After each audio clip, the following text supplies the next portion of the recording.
Olá, alunos! Vamos para mais uma aula. Hoje nós vamos trabalhar o livro Buriti Mais História, as páginas 54 e 55. Nós vamos continuar falando aí das cidades antigas, tá? E hoje nós vamos conhecer um pouquinho as fontes históricas para conhecer as cidades antigas. Os documentos escritos, eles são importantes fontes para compreender o cotidiano das primeiras cidades. A escrita desempenhou um papel fundamental na organização social, pois possibilitou estabelecer leis, contratos comerciais e registros fiscais. Além disso, conhecimentos e técnicas também foram transmitidos por meio da escrita. Antigamente, não tinha a modernidade que tem hoje, né? Que a gente consegue registrar fotografias, nós temos uma grande tecnologia. Hoje, uma pessoa que está aqui no Brasil, ela consegue falar com alguém que está do outro lado do mundo, muito rápido, né? Diferente de antigamente, que demorava-se muito tempo para chegar de um lugar ao outro. Assim mesmo, quando começou a escrita, que era possível escrever, né, cartas, para você conseguir falar com uma pessoa de outro país, de uma outra cidade, às vezes levavam meses, né? Então, aqui a única coisa que a gente tem são esses documentos escritos, né? Que eles ficaram aí para provar, para a gente conhecer a história dessas cidades antigas, tá? Então, desde aquela época, quando começou aí a organização das cidades, já pôde estabelecer leis, alguns contratos comerciais e alguns registros fiscais também, né? Hoje nós temos tudo isso, continuamos, né, com leis, com contratos, com registros, porém de uma maneira mais atual, né, de fontes mais avançadas. Aqui nós vamos falar um pouquinho da escrita e costumes lá da Mesopotâmia, tá? Na Mesopotâmia viveram vários povos, como os sumérios, como a gente já conversou, né? Que a gente já conheceu um pouquinho os sumérios, eles que até inventaram a escrita, os acádios, os assírios e os babilônios. Eles partilhavam alguns elementos culturais, mas tinham línguas e costumes diferentes, como é hoje, né? Hoje nós temos aí uma diversidade de culturas e de línguas diferentes também no decorrer do planeta, né? Há cerca de 3.800 anos, o rei babilônico Hammurabi conquistou vários territórios da Mesopotâmia. Com o intuito de unificar os costumes, ele organizou o Código de Hammurabi. São nomes difíceis, né? Desculpa. Um conjunto de leis que estabeleciam regras para a vida em família, as relações de trabalho, as trocas comerciais, os crimes, entre outras coisas. Esse documento é uma fonte importante para o estudo dessas sociedades antigas. Então, lá naquela época, já surgiram aí, né, esse código, que hoje acho que a gente pode comparar com uma constituição, por exemplo, né, que tem todas as leis que regem um país. Então, aqui, era um conjunto de leis, né? Então, tinham regras para se viver em família. Hoje nós também temos as regras familiares, né?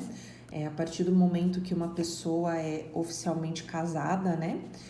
Tem o seu registro civil, ela tem que honrar com sua família. Então, algumas coisas são crimes, como, por exemplo, uma traição, uma bigamia, né? Acabam se tornando crimes, porque existem regras para viver em família. Você não pode ter o abandono de incapaz, deixar uma criança menor de idade sozinha, sob responsabilidade de outra criança, que isso tudo infringe as nossas leis, tá bom? As relações de trabalho, nós temos aqui até hoje as leis trabalhistas, né? Que as pessoas, quando vão trabalhar, elas precisam de uma carteira de trabalho, de um registro, para terem seus direitos garantidos, como férias, 13º, fundo de garantia e assim por diante.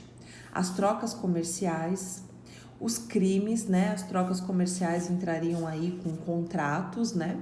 Os crimes, que você não pode cometer um crime que você vai ser penalizado, né? Perante as leis. Então, aqui já existia, e entre outras coisas, tá? E foi o documento, porque como nós não tínhamos registros em fotografias, né? Esses registros, esses documentos, essas fontes, né? Que ficaram aí para a gente conhecer um pouquinho sobre essas sociedades antigas. A escrita no Egito Antigo. Os documentos deixados pelos escribas do Egito, os escribas são aqueles que escreviam, tá bom? Do Egito Antigo, também permitem investigar como era a administração pública e a vida daquela sociedade, tá? Então, a gente também consegue saber como que era administrada aí essas cidades, né? Como que regiam essas leis nessa época de antigamente aí das sociedades antigas, tá? A primeira forma de escrita egípcia foi o hieróglifo, composto de um conjunto de símbolos que representavam ideias e valores, né? Então nós não era a mesma escrita que nós temos hoje, tá? Eram através de códigos, né? Até a gente chegar a essa escrita que nós temos, ainda demorou um pouquinho, tá bom? Apenas os faraós, os funcionários da realeza, os sacerdotes e os escribas sabiam escrever, sendo os escribas considerados muito importantes pelo registro dessa cultura. Muitos documentos egípcios eram escritos em papiros, um tipo de folha feita de uma planta que era comum naquela região da África, tá? Então, o que nós temos aqui, ó? O material de trabalho dos escribas de cerca de 3.300 anos, encontrado na região de Tebas, no Egito. Olha, eles usavam, tá vendo? Não era uma caneta, um lápis, né, como a gente está acostumado, e eles utilizavam aí essa folha, né, que era feita de uma planta. Então, eles utilizavam esse instrumento para registrar os símbolos nesta folha, tá? Que eram aí, era a escrita da época, tá bom? Aqui o que nós temos, ó? Coluna de pedra do Código de Hammurabi, peça de 2,25 metros de altura, 2,25 metros. Na parte superior ao texto, Hammurabi foi representado recebendo o poder de Shamash, o deus Sol, divindade da justiça. Então, olha só o tamanho, né? Tem mais de 2 metros, né? E aqui representa o Hammurabi, né? Esse é o Hammurabi e esse daqui seria o deus Sol, divindade da justiça, tá bom? Ou ao contrário, não tenho muita certeza aqui, né? Mas eu acho que esse aqui é o deus e esse aqui é o Hammurabi, tá? Então, hoje, nós vamos trabalhar só esse assunto, tá? Falando um pouquinho aí dos registros, das escritas, dos códigos que eram utilizados, tá? Feita a leitura da página 54, vocês vão aqui para a página 55, tá? A minha página está coberta por conta das respostas. Vocês vão responder as questões de acordo com o texto. Depois eu encaminho para vocês as respostas.